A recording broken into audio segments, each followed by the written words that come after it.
Hello friends, welcome to my channel. இன்றைக்கி நம்ம சேனலில் என்ன பார்க்குறோம் அப்படின்னா, இன்றைக்கி ஒரு vlog தான் பார்க்க போகிறோம். vlog கண்டிப்பாக இன்ட்ரெஸ்டிங்காக இருக்கும். ஏதாவது ஒரு வகையில் உங்களுக்கு யூஸ்ஃபுல்லாக இருக்கும்.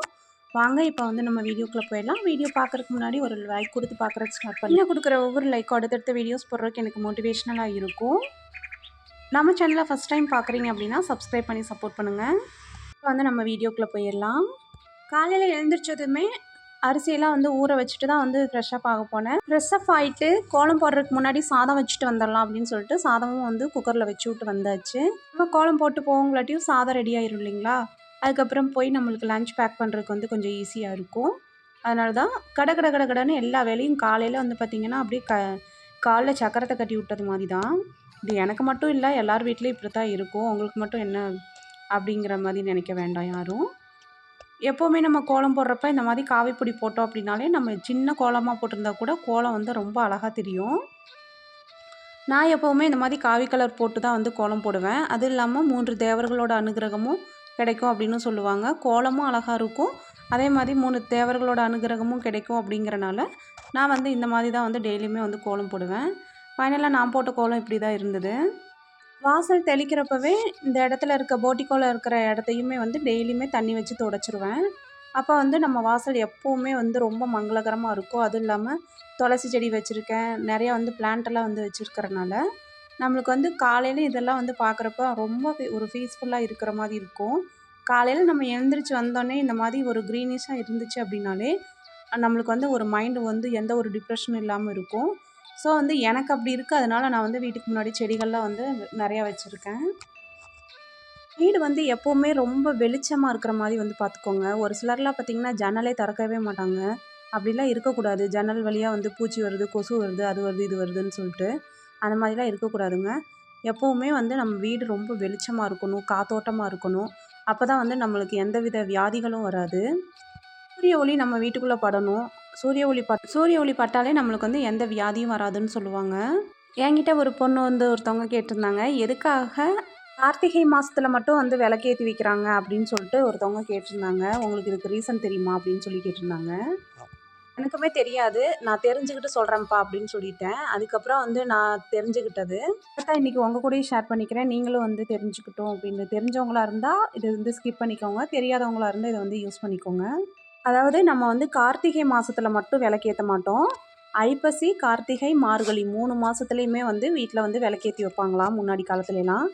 எதுக்காக அப்படின்னா, சூரியனோட ஆதிக்கம் ஐப்பசி, கார்த்திகை, மார்கழி இந்த 3 மாதத்தில் வந்து சூரியனோட ஆதிக்கம் கம்மியாக இருக்குங்களாமா.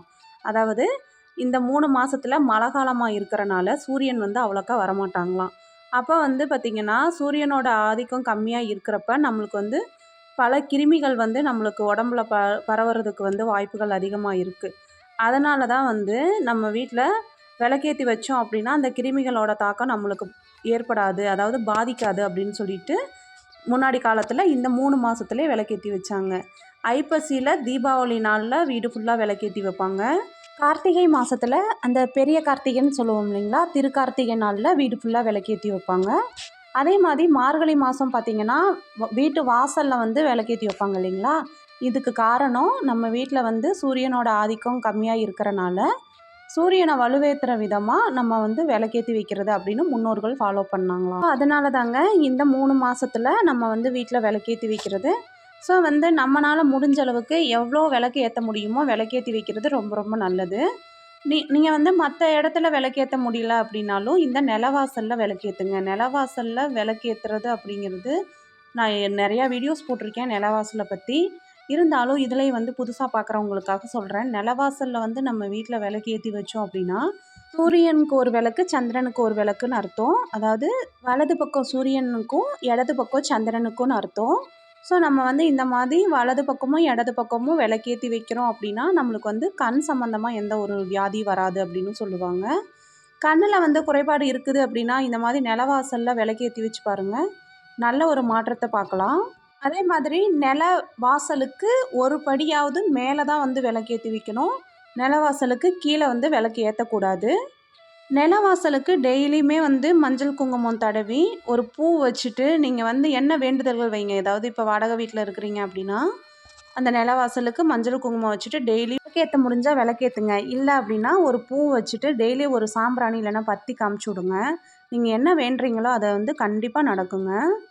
நான் நிலவாசல் பூஜையும் பண்ணிவிட்டு அதுக்கப்புறம் வீட்டுக்குள்ளே வந்து அந்த பூ உருளியில் மாற்ற வேண்டியது எல்லாமே வந்து மாற்றிட்டு எல்லா வேலைகளும் முடிச்சாச்சு. அதுக்கப்புறம் வந்து நம்ம இப்போ வந்து லன்ச் பண்ணுறதுக்கு வந்தாச்சு, அதாவது டிஃபனுக்கு.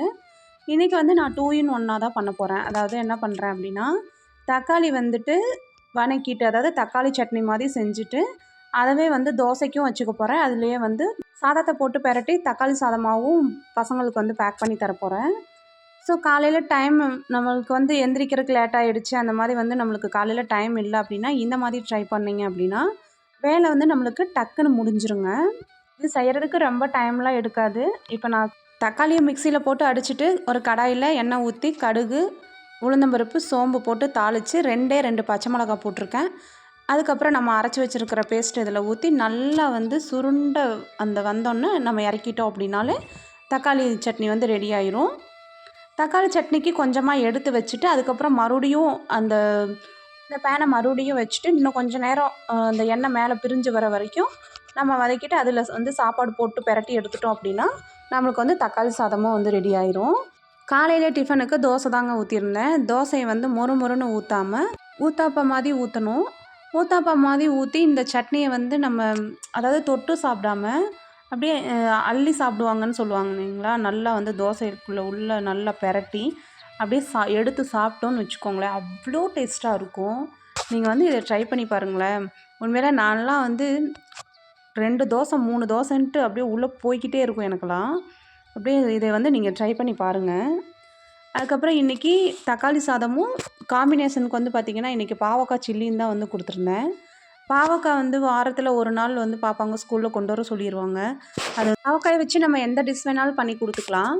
நான் வந்து பார்த்திங்கன்னா பாவக்காயை வச்சு சில்லி தான் வந்து மேக்ஸிமம் போட்டுருவேன். ஏன்னா வந்து அவங்க வறுவல் இது மாதிரிலாம் பண்ணி கொடுத்தா சாப்பிட மாட்டாங்க.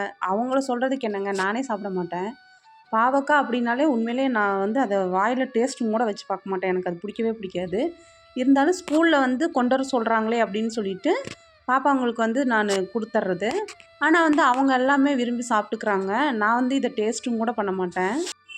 இப்போ பாவக்காய் சில்லி வந்து எண்ணெயில் போட்டு எடுத்துக்கலாம். பாவக்காயை உங்களுக்கு வேணுங்கிற சைஸில் கட் பண்ணிவிட்டு கார்ன்ஃப்ளவர் மாவு, கொஞ்சம் கடலை மாவு, ஸ்பூன் மிளகாத்தூள், 2 ஸ்பூன் இஞ்சி பூண்டு பேஸ்ட்டு, தேவையான அளவு உப்பு சேர்த்து அதில் வந்து பெரட்டி எடுத்துகிட்டு ஒரு 10 நிமிஷம் ஊற விட்ருங்க. அதுக்கப்புறமா நீங்கள் வந்து எண்ணெயில் போட்டு எடுத்தீங்க அப்படின்னா பாவக்காய் சில்லி வந்து சூப்பராக இருக்கும். கொஞ்சமாக லெமன் ஜூஸ் ஆட் பண்ணோம் அப்படின்னா இன்னமும் வந்து டேஸ்ட் சூப்பராக இருக்கும். இப்போ வந்து பார்த்திங்கன்னா பாவக்காய் சில்லி வந்து நம்மளுக்கு ரெடி ஆகிடுச்சு.